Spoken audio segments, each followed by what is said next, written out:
Let's go back to politics. I'm joined by the Shadow Environment Minister Jonathon Duniam. He joins us from Hobart. Senator, thanks for your time. What's your read on this number out of the Fair Work Commission today? Do you welcome it?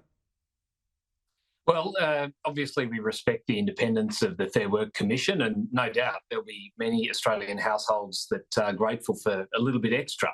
But I suppose the headline takeaway for me in all of this is the forecasts that show that real wages will be 1.8% lower than they were in 2022, the middle of 2022, so 2 years on. We're not seeing things getting better overall.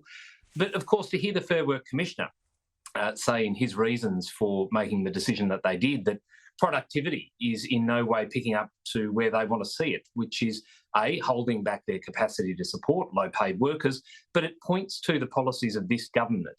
High energy costs, which are not being brought down by their policies, in fact, held up, and of course, cost of doing business, the red tape that small business find themselves wrapped up in as a result of their IR laws are all stifling productivity. They're things the government can fix and that would help low-paid workers and more broadly improve productivity. So they were the takeouts for me.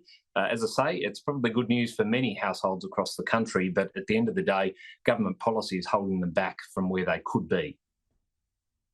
Do you believe, though, that it was measured to the extent that it won't put added pressure on inflation right now, which is the last thing we want?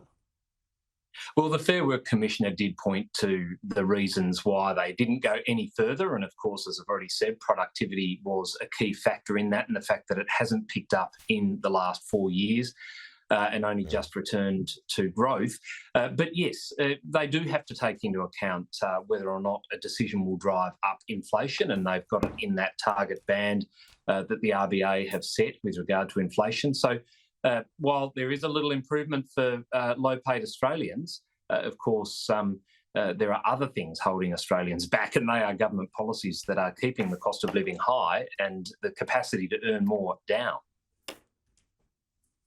Some talk about Josh Frydenberg potentially reconsidering his move after the draft redistribution was released. What's your view on that? Do you think he should? Well, Josh obviously had made a massive contribution to Australian politics in his time as the member for Kooyong and as Treasurer and various ministerial roles that he occupied. I note that he hasn't committed to putting his hand up, and it is very much a matter for the rank and file members of the Victorian Liberal Party to make a decision about who their candidates are. I note they have a terrific candidate in Amelia Hamer, already endorsed in the seat of Kooyong. And it is important to note also that the boundaries that have been put out, that's just a set of draft boundaries, a suggestion from the AEC, so there'll be a process to go through. But as for pre-selections in Victoria, as a Tasmanian senator, I won't be commentating on that, but note that we do have a fantastic candidate there.